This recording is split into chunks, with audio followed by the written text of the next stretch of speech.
88.7 FM. Welcome to News Around the World.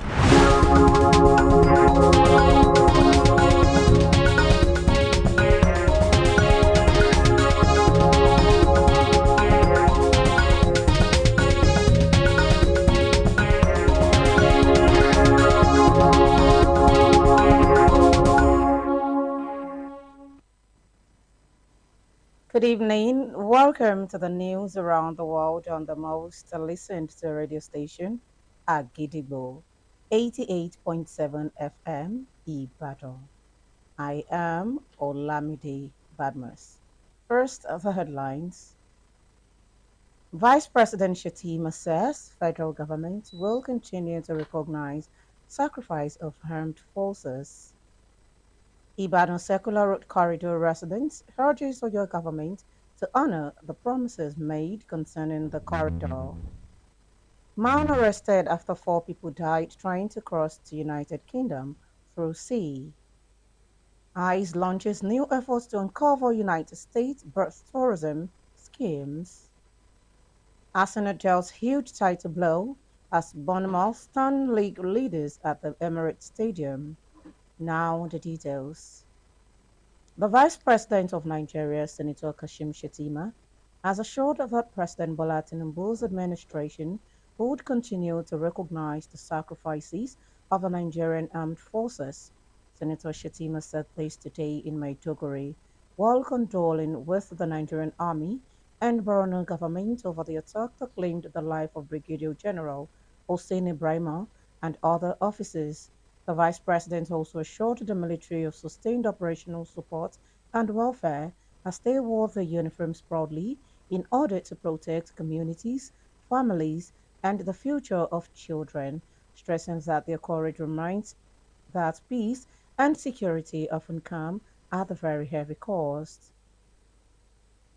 The Minister of Interior, Dr. Olubunmi Tunji-Ojo, has directed the Nigeria Immigration Service to immediately withdraw and deactivate passports held by persons who have formerly renounced their Nigerian citizenship. The directive was contained in a statement issued today by Special Advisor on Media, Mralo Babatunde, where the minister said the ministry is saddled with the responsibility of citizenship integrity, derives its authority for the directive from Section 29 of Section 1 and 2 of the 1999 Constitution as amended, stressing that it covers Nigerians whose rejection requests have been formally approved by the President. According to the statement, the minister said once a person ceases to be a citizen, they can no longer hold any sovereign document of Nigeria, including a passport, while describing the move as a consistent with ongoing passport and visa reforms undertaken by the ministry in recent years.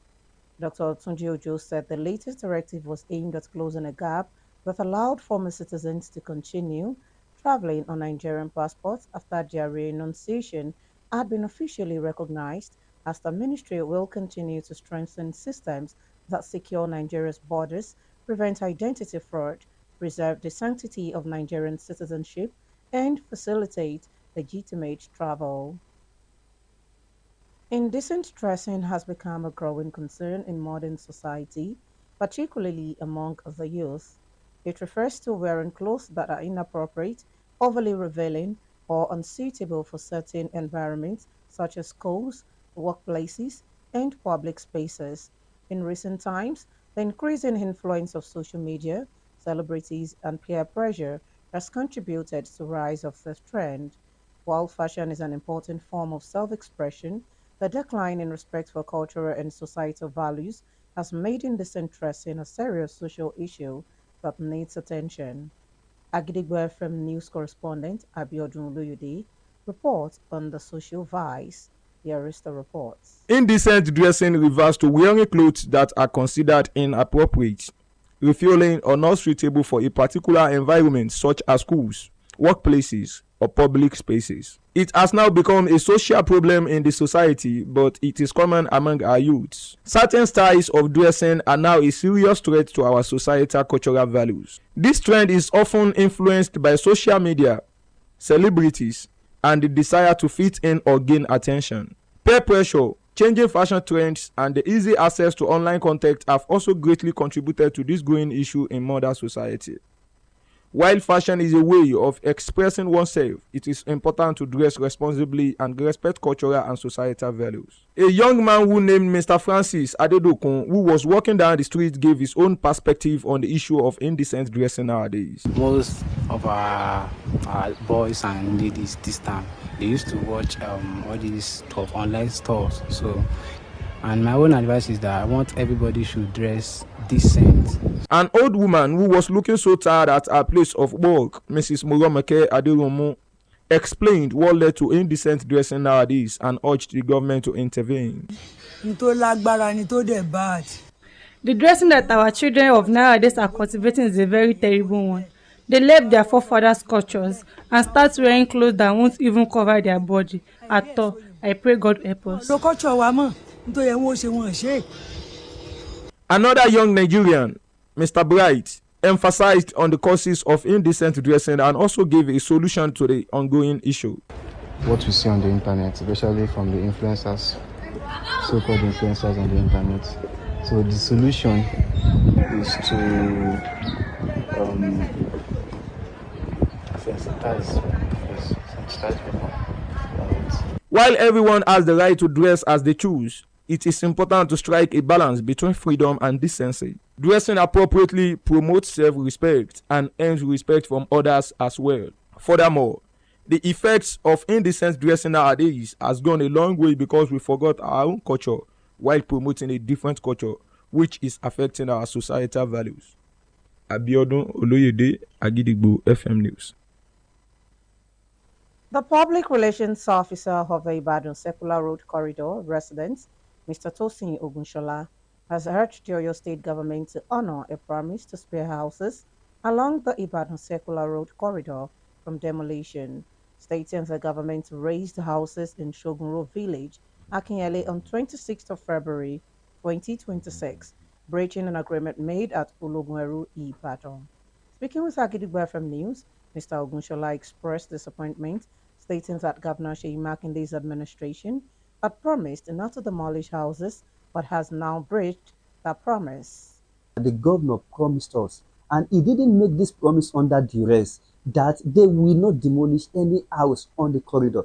Now they have demolished house on the corridor, which is against the promise of the government. So the government has breached our own promises and they have failed us in that part. And secondly is that the government, with all we have seen from Oyo State New Towns and Cities Development Agencies, that they have been issued a global CFO for all this land, over 10,000 hectares in 6 local governments.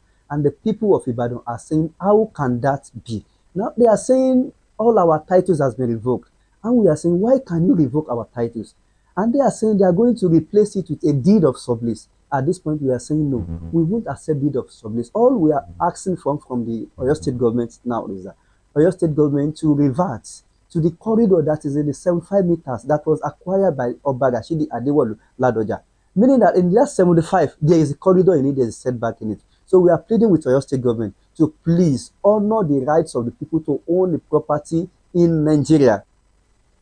However, the PRO reiterated that they do not want a deed of sublease over the land and houses, but instead, they want the state government to revert to the original 75-meter corridor acquired by Oba Rashidi Ladoja. Mr. Ogunshola further pleaded with the Oyo State government to honor the people's rights to own property in Nigeria and compensate those whose houses were demolished. Now it is time to link up with our United Kingdom studio for the foreign news. News from OLAMIDE studio at Gidigbo FM. United Kingdom, I am Olushola Damilola. A man has been arrested after 2 men and 2 women died attempting to cross the English Channel. The suspect, 27-year-old Sudanese national, was held at Marston Processing Center in Kent yesterday on suspicion of endangering another during a journey by sea to the United Kingdom, according to National Crime Agency. The victims were swept away by strong currents around 7 a.m. local time on Thursday. The suspect is in custody for questioning, while those who made the journey to the United Kingdom are also being interviewed. Craig Turner, National Crime Agency Deputy Director, promised to bring to justice those responsible for the 4 tragic deaths. The United Kingdom government last month signed an extension with France over current arrangements on beach patrols as part of efforts to reduce the number of channel crossing. Former Vice President of the United States of America, Kamala Harris, confirmed yesterday that she is thinking about running for president in 2028. During an event on Friday, the former vice president argued that Trump's increasing bitterness towards some allies, particularly NATO countries, is harmful to the people of America, not to mention people in allied nations around the world.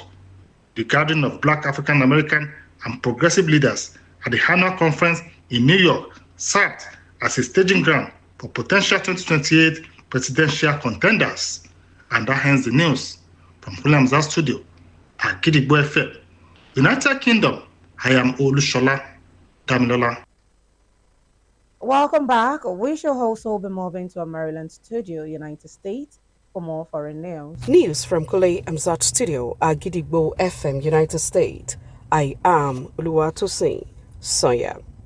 President Donald Trump's administration plans to crack down on networks it says help pregnant women lie on their visa applications in order to secure U.S. citizenship for their U.S.-born babies, an issue Trump has highlighted to justify his attempt to restrict birthright citizenship. In an internal email sent and reviewed by reporters, U.S. Immigration and Customs Enforcement ordered investigative agents around the country to focus on a new birth tourism initiative. The operation will seek to root out networks that help pregnant foreign nationals come to the U.S. to give birth so their children can receive citizenship. Trump, a Republican, has kicked off an aggressive push to reduce both legal and illegal immigration after taking office in January 2025. His administration has used the threat of birth tourism as a rationale for attempting to restrict the practice of granting automatic citizenship to children born on U.S. soil. Former Vice President Kamala Harris, who was the Democratic Party's nominee for the presidency in 2024, has said she was considering running for president again in 2028. Harris, making an appearance at a meeting of the National Action Network, a civil rights organization founded by Reverend A.I. Sharpton, who asked directly by Sharpton if she was going to run again. Harris added that she would consider a run in the context of who in 2028 could do the best job as American president for the American people. Harris, who served as a vice president under President Joe Biden, lost a 2024 presidential bid to President Donald Trump, who won both the popular vote and the Electoral College. And that is the news from Kuliamzat Studio at Gidigbo FM, United States. I am Oluwatosin Sonya. Welcome back once again. Now in the exciting world of sports. Arsenal's title hopes were dealt a major blow as Alex Scott's second half strike gave Bournemouth victory at Emirates Stadium. The defeat meant the hosts missed a chance to extend their lead at the top of the table to 12 points before second-placed Manchester City's game against Chelsea on Sunday. Mikel Arteta called for supporters to arrive early for an important match in Ghana's season and get behind the team, whose hopes of Carabao Cup and FA Cup silverware have been crushed in recent weeks. But it was Bournemouth who looked the most at ease initially, and the punished Arsenal when Junior Kropi finished off Adrian Toffat's deflected cross from close range from an early breakthrough. Arteta's side remain top of the table, but have played 2 more games than Manchester City now, and they must also travel to Manchester next weekend to take on Pep Guardiola's side. To wrap up the news this evening, here is a recap of the headlines. Vice President Shettima says federal government will continue to recognize sacrifice of armed forces.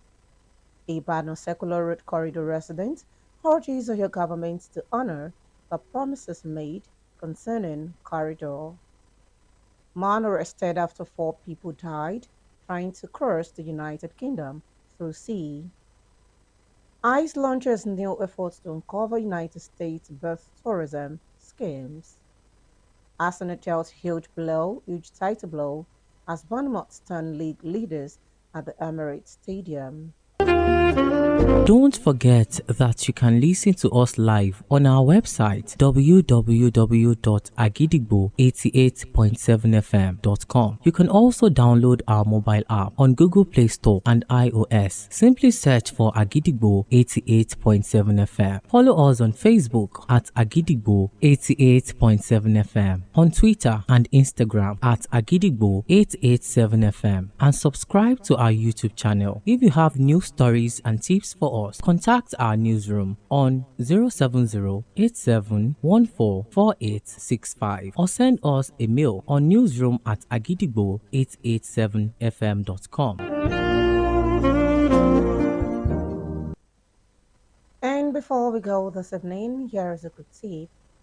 The swiftest way to triple your success is to double your investment in personal development. Finally, we've come to the end of the news around the world on the most listened to radio station, Agidigbo 88.7 FM, Ibadan. I am OLAMIDE BADMUS. Thank you for listening. Good evening. News is information, and information is power. At Agidigbo 88.7 FM, we bring the news from top to bottom. The Oyo State Independent Electoral Commission, OISEC, has called for continuous collaboration. We bring you reports from Oyo State. The Oyo State House of Assembly has called for thorough investigation. Southwest Nigeria and the rest of the world. Has clarified that the body did not receive any cash support from international development. Trust us to keep you informed every hour, every day. Agidigbo 8